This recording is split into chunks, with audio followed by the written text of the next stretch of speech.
But I want to go over kind of the nuts and bolts of this conflict thing. I think it's pretty huge. And like I said, you can teach. It's a teachable skill. It's just they're not being taught, how to do it. So the first one, before you tell them, because this is what I always do, is go talk to them first. Don't talk to me about it. Talk to them. But before they go talk to them, they got to be self-introspective. What I mean is, could you possibly have done anything to make this person upset? This is why this is happening on the team. I mean, it can't just be one way, right? Most times it's like something happened. So you just want them to think about it. And of course they're going to say, no, I never did anything. She's just being mean to me. I don't know why. Okay, so then you go to the next thing. And accentuate the positive. So you can say, well, does everyone hate Susie? Like, I know that you're saying that Susie hates you. But everyone on the team, well, no, everyone doesn't hate her. Actually, a couple people that like her and they hang out with her a lot. Okay, well, Susie can't be all bad. Right, so you want them to find something redeemable about this person, right? Okay, but then they do have to talk to you. I think it's going to be hard for them to do it by themselves and get something good out of it, so maybe you've got to be there to kind of mediate the conversation. So you bring them in and you say, okay, Susie, what's going on? What you don't want to say is, she totally told me that you're talking about her. I can't believe you're doing that. But you don't want to throw your other kids under the bus, right? So you just talk to them and you say, I've been hearing this stuff from the team. I don't know where I'm hearing it from, but I'm hearing that Susie, you're telling people something awful about Katie. Is that true? And then Susie will probably say no, saying that, or maybe she'll be honest and say, yeah, but I heard that Katie was saying something about me. And then they at least start a conversation and you can kind of break it down. But they're not going to have, I promise you, they will not have that conversation on their own. They will continue to have two camps on your team. You'll have cliques. They'll just talk about each other and nothing else. They will never actually speak to each other. So you've got to intervene. So after you have that talk with them, either it can go really well or it can not go well, right? Those are the only two options that we have. So it could be Susie and Katie talking, or oh my gosh, I didn't say that, you didn't say that, I'm sorry, we're good. Or it could be, ugh, and they're standing with their arms folded, staring at each other, mad. Okay, so then you just say, well, we've just got to make sure that we're talking. Okay, so you've got to be that person for them. They've got to talk to you. And they've got to agree that they can't spread more gossip. Okay, that's got to be huge. That's how your conversation has to end. Like, they can't keep it going. It's gotta stop. Okay? And then they gotta let them know, like, conflicts are gonna happen, and there's nothing wrong with it. If you're passionate about the sport, having fun, or somebody maybe takes your spot when you're playing, you should be a little annoyed by that, right? But that's the way to handle it, isn't talking to other people about it. You talk to the coach about it. And then if it gets to it, they just have to agree to disagree. Like I said, they have to stop it. So if they hear stuff, they gotta stop it. You can't be the start of information. That's gotta be a huge thing. They gotta understand that they can't have the side chatter going on the team. Okay, so these are my do's and don'ts for conflict management. So when you're talking to your athletes about this, now you can't just assume it's all the other person's fault. Okay? For one reason, you may not know that they even said what you're hearing what they said. Because it's always like third hand. Like, well, Susie told me that Katie said and Bobby said. It's never from that person because they're not actually talking to each other. Okay, so you can't assume that what you're hearing is true, for one thing. And you can't assume that the person actually said it. It's going through so many people. So like to keep them in a positive frame of mind. Okay, don't gossip. They can't keep it going. Susie said this, well, she's not great either. Then it just starts going. And then Susie's going to hear that Katie said something. So we're just got to squash all that stuff. You can't confront with bad motives. And what I mean is you say, well, I'm going to talk to Susie because I really care about Susie. And then she goes up and says, well, everyone on the team hates you and thinks that you're awful. Well, that's not a good way to confront, right? It's only downhill from there.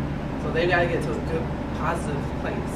Hopefully with the coach there to mediate the conversation that they can be positive and try and handle the conflict. Manage your emotions, not crying, yelling, all that stuff. It just muddies the waters. And then try and get to know them, which I know is crazy. But a lot of times, especially if it's a personality conflict, they're just not hanging out together because they normally wouldn't. You might just have a group of people from all different schools, and for whatever reason, these are just really different personality types. And in the real world, not on the team, they would never be friends. Okay? But we've thrown them all together, so now we got to make sure that they understand. They just don't know who this person is. They're making assumptions about things that they're hearing.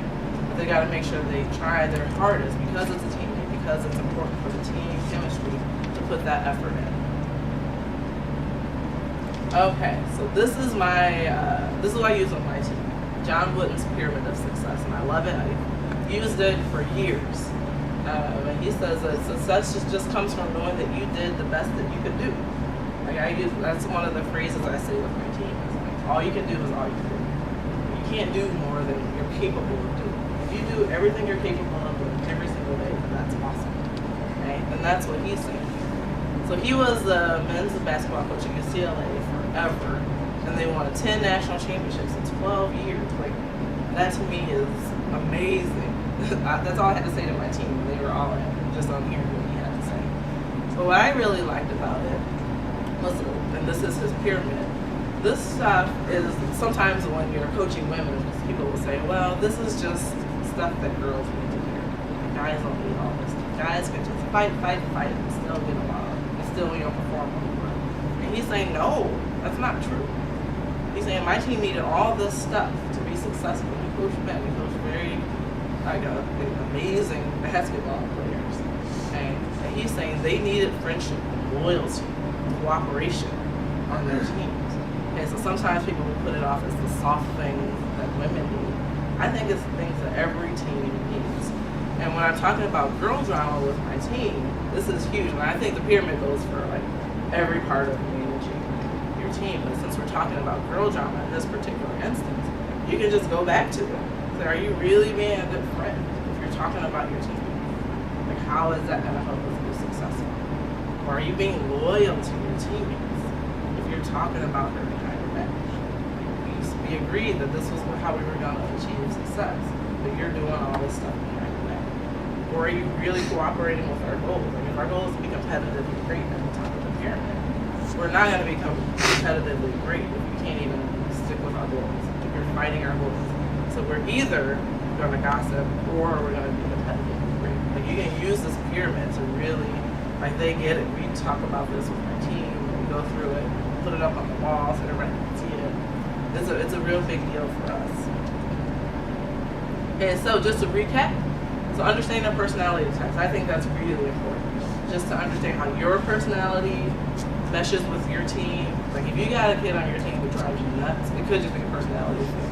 You just have to say, okay, take a deep breath when she's driving me nuts, because it's not her fault. It's just how we're just not vibing right now.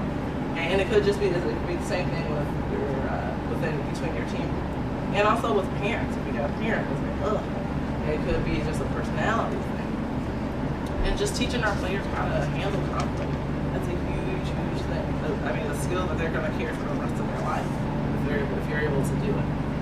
And then give them your vision, whatever that vision is, of what you want them to do, of what a team looks like, what you think success looks like for your team. And then it's just not okay. Like, it's not okay to talk about your team. It's not okay to not cooperate. It's not okay to gossip on the team. Like, I think those are things that have to be said, and I know it sounds obvious now, but it's not, because those things are happening. And that's why that perception's out there that girls on teams can't get along. Okay, so creating a competitive culture. So we talked about that at the beginning, and I hear that a lot. So, I just wish that these girls would get all excited, fired up. Actually, my husband he's coached like middle school and boys basketball. We got a girls team this year. That was the first thing he said. Just wish they had some fire. Then you gotta give them some fire. Right? They can't just have it. You gotta give it to them. Okay. So again, we're back to Kathy DeBoer, gender competition. Very good book. And properly motivated women are just as competitive as properly motivated men. The difference is the motivation, not the competitiveness. And so there's that myth out there, but the myth is partly true, right? Because we talked about it at the beginning. It's like women want to play, and girls by nature want to play cooperative games. And so you've got to figure out how to turn this cooperative nature on its head. Even before we talk about that, I want to talk about my niece. My niece is just an amazing person. And I'm not saying that just because she's my niece, but she's tall, and she plays all these sports. Like, she's amazing at track and basketball and volleyball. Like, she's just like a baller. So I was going to see her one year, and she's like 7 or 8 playing on this volleyball team. She was all excited. Like, Auntie Donna's the volleyball coach, and she's coming to see me play. So I was all excited because I had never seen her play, so it's going to be fun. So I get there, and I'm watching them. They've adjusted everything for the youth and everything. So serving lines way up. And the girls serve, and they just watch the ball. And the girl serves, and they just watch the ball. And I'm like, what on earth is happening right now? This is not volleyball. And she's like my niece is hyper competitive. She's got an older brother who's just like a year older than her. So you know they're just like going at it like crazy all the time. Like, what happened? And what happened was the culture that coach had created. And he had created a culture where competition wasn't good. We'd rather just watch the ball. And when we got in the car after the game, I'm like, look, what the heck? You didn't go for anything. But no one did. She's like, I know, this team is just awful, blah, blah. But she did what she had to do, right? So we talked about girls wanting to make connections. They're social, they want to be together, and they want to cooperate. So she could have been all over the place and running and playing amazing volleyball, but then she probably wouldn't have had any friends on the team. Okay, so she made the decision, right? She made a decision to make friends and to have friends on the team.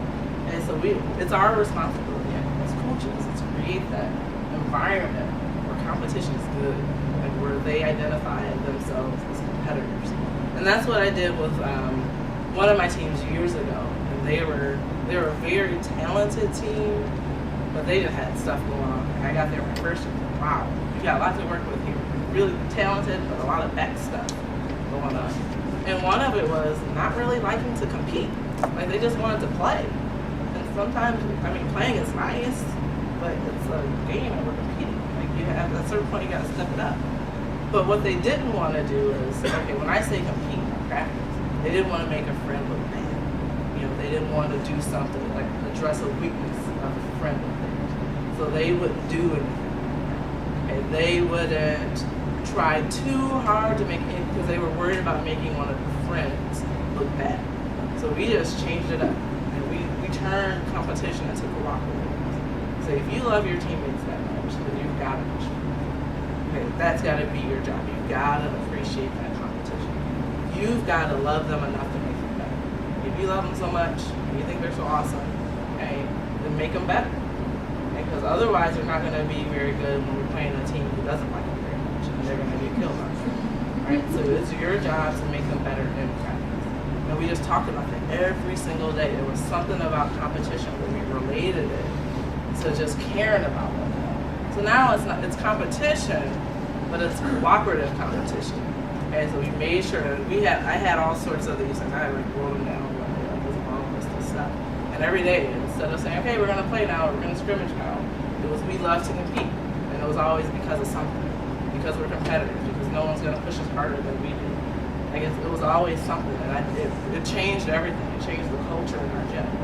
Our competitions and practice were like amazing at that point. And it teaches a lot of stuff. So it teaches us, and it teaches the team, how each player reacts in stressful situations. So sometimes you don't know. Like, they can be a rock star just drills, when there's no competition involved. But then you add that competition element, and then things change. So you get to learn how they're going to react, and their teammates learn how they're going to react. And it's okay to be feisty. About competition, you get a little chippy sometimes. It's all right.